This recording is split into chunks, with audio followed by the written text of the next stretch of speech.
ঢেৰ কিবা ক'ব, গালি দিব। কিন্তু জুবিন দাই গৈ যেতিয়া পালেগৈ, তেখেতে খং উঠিছিল যদিও অকল নমাই থৈ ক'লে, তুমি এতিয়া পাৰিবানে? হ'ব, কিমান সময় লাগিব? কেইটা গান? ক'লে 3টা গান। 3টা গান হ'ব। আধা ঘণ্টাৰ ভিতৰত তেওঁ 2টা গান কমপ্লিট কৰিছিলে।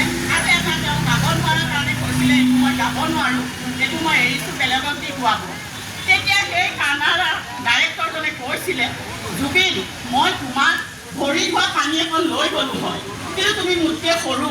তেনেকুৱা মানুহো জুবিন দাক ইমান মানে সন্মান দিয়ে, ইমান হেৰি কৰে। কিন্তু আমাৰ বৰ্মীয়াসকলে কি কয়, মই জুবিন, আমিও জুবিন। তেনেকুৱা কথা ক'ব পৰা মানুহে কিবা আমাৰ গোটেইখন চলাব বুলি, আমাক কিবা ন্যায় দিব বুলি আমাৰ কিবা বিশ্বাস আছেনে?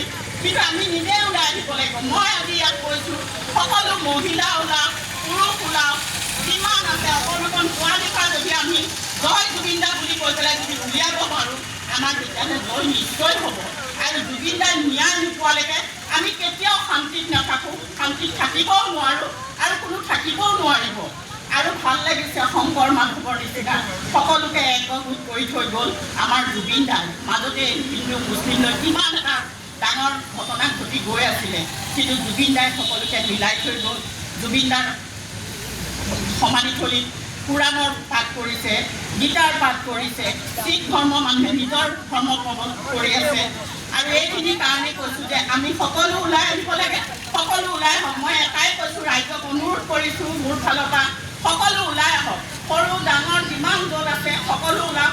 জুবিন দাৰ ন্যায় কেতিয়াও ওপৰ মহলে নিদিয়ে, আমিয়ে বিচাৰিব লাগিব জুবিন দাৰ ন্যায়। জয় জুবিন দা, জয় জয় জুবিন দা, জয় জুবিন দা। ইয়াকে কৈ মই সামৰণি মাৰিছোঁ।